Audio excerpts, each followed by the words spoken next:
Good morning students, welcome to MKPS online classes. बेटा, हमने last video में concept of potential energy पढ़ा था और हमने पोटेंशियल एनर्जी एंड वर्क की आपस में रिलेशन भी पढ़ा था। हमने पढ़ा था कि कैसे जो फोर्स है वो ग्रेविटेशनल पोटेंशियल एनर्जी का एक तरीके से डेरिवेटिव हुआ। F is equal to minus dV/dx। अगर आप ये x डायरेक्शन में है मूवमेंट, इसलिए हमने dV/dx लिखा। हाइट पे जाओगे तो यही चीज़ हो जाएगा, F is equal to minus dVH upon यहाँ पर dH आ जाएगा। अगर ये y है तो यहाँ dy आ जाएगा, z है तो dz आ जाएगा। जिस डायरेक्शन में फोर्स है, जिस डायरेक्शन में मोशन है, उस डायरेक्शन के अकॉर्डिंग हम डेरिवेटिव निकालते हैं। ये हमने पढ़ा था। अभी आज हम पढ़ने वाले हैं कंजर्वेशन ऑफ मैकेनिकल एनर्जी। ये बहुत इम्पोर्टेंट टॉपिक है। तो इसमें हम सबसे पहले तो ये पढ़ें कि मैकेनिकल एनर्जी आखिर होती क्या है। जैसा नाम है वैसा ही काम होगा। मैकेनिकल मतलब मैकेनिक्स से जुड़ी हुई, और मैकेनिक्स यानी मशीनरी, यानी कि जिसे हम अपने डेली लाइफ में यूज कर सकते हैं, विजुअलाइज कर सकते हैं और जिससे हम यूजफुल वर्क ऑब्टेन कर सकते हैं। तो दो ही एनर्जी का जो सम होता है वो मैकेनिकल एनर्जी होता है। एक तो काइनेटिक एनर्जी और दूसरा स्टोर्ड एनर्जी। स्टोर्ड बोलें तो पोटेंशियल एनर्जी।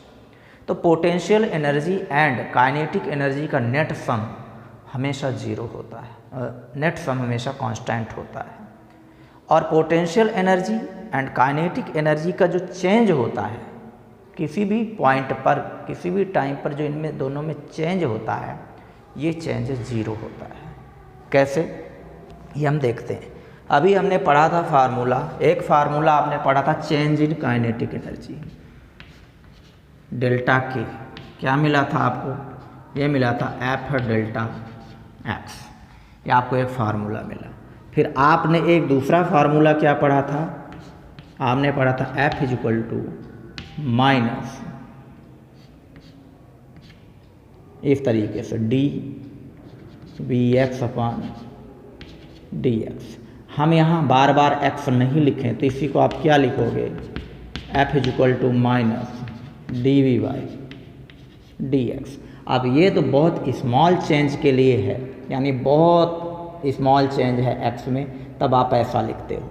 लेकिन थोड़ा सा फाइनाइट चेंज हो, काउंटेबल चेंज हो, तो इसको आप लिख सकते हो F is equal to minus delta V upon delta x। तो क्या मिल रहा है आपको? Minus delta V is equal to F delta x। अब एक इक्वेशन तो आपको यहाँ से मिली और एक यहाँ से मिली। अब ये है चेंज इन काइनेटिक एनर्जी और ये हुआ चेंज इन पोटेंशियल एनर्जी, और ये आप देख रहे हो कि वर्क के इक्वल ही है। यानी वर्क जब हो रहा है डिस्प्लेसमेंट के थ्रू, तो वो चेंज इन काइनेटिक एनर्जी के कारण हो रहा है, या डिस्प्लेसमेंट हो रहा है, वर्क हो रहा है, तो वो negative change in potential energy हो रहा है। ज़रा इन दोनों को आप ऐड करो, क्या आपको मिलने वाला है? तो आपको मिलने वाला है डेल्टा के is equal to minus delta V। इसको इधर ले आओगे तो आपको मिलेगा change in kinetic energy plus change in potential energy is equal to zero मिल रहा है बेटा। यानी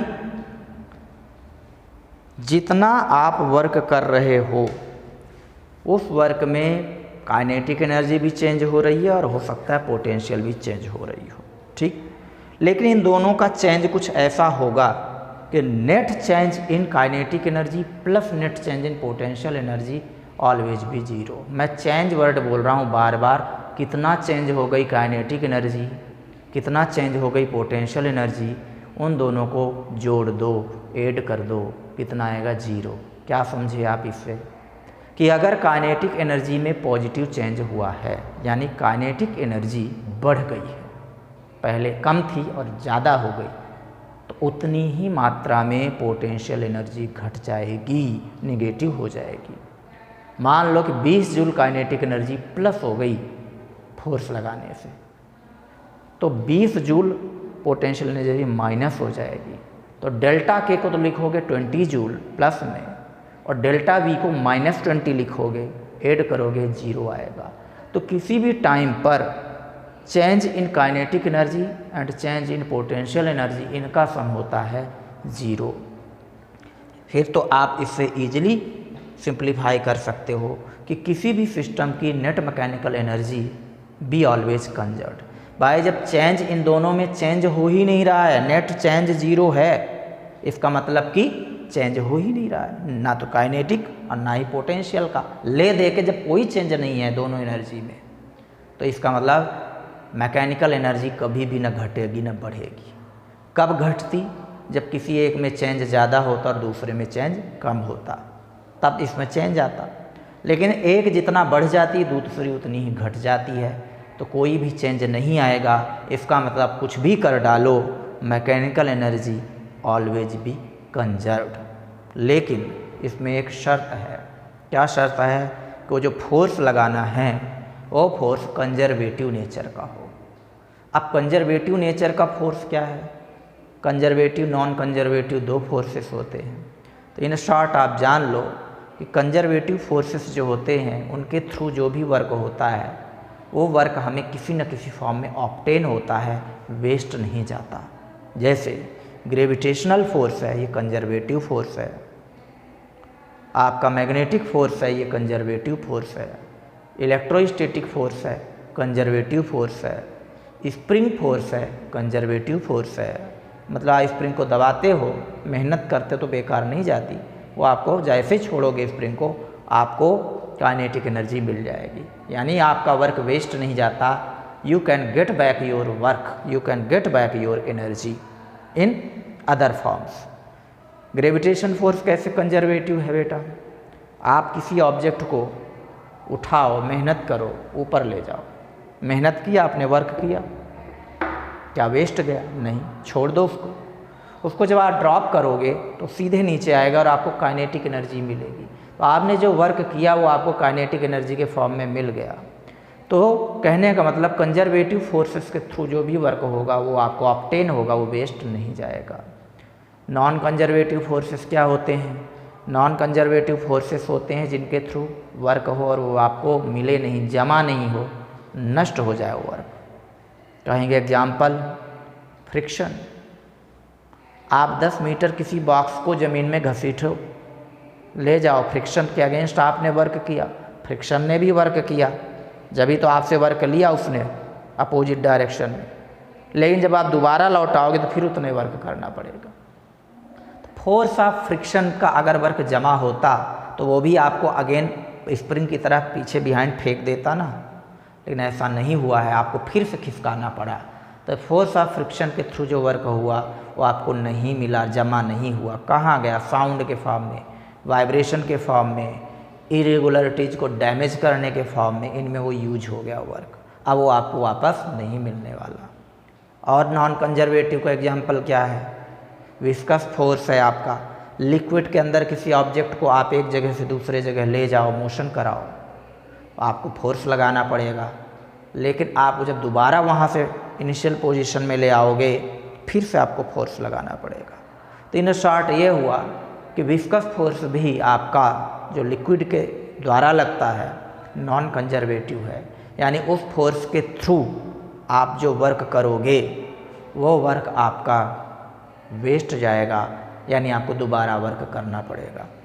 तो आज के लेक्चर में हमने क्या समझा है? हमने मैकेनिकल एनर्जी समझा है। मैकेनिकल एनर्जी जो होती है वो सम ऑफ काइनेटिक प्लस पोटेंशियल होती है। मैकेनिकल एनर्जी ई, जिसे हम कई बार टोटल एनर्जी भी बोलते हैं, ये होती है kinetic energy plus potential energy.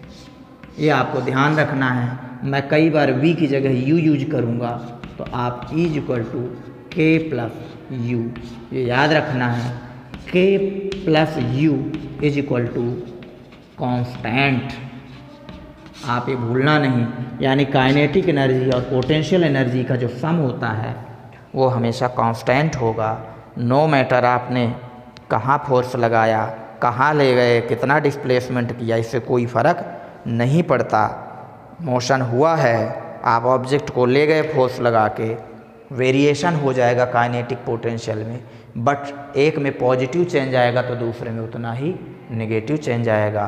और ले दे के आपकी नेट मैकेनिकल एनर्जी यानी काइनेटिक प्लस पोटेंशियल नहीं बदलेगी, जो वैल्यू है उसकी वही रहेगी। कुछ भी कर डालो, आप kinetic energy plus potential energy के सम को नहीं बदल सकते, बशर्ते फोर्स आपका कंजर्वेटिव हो।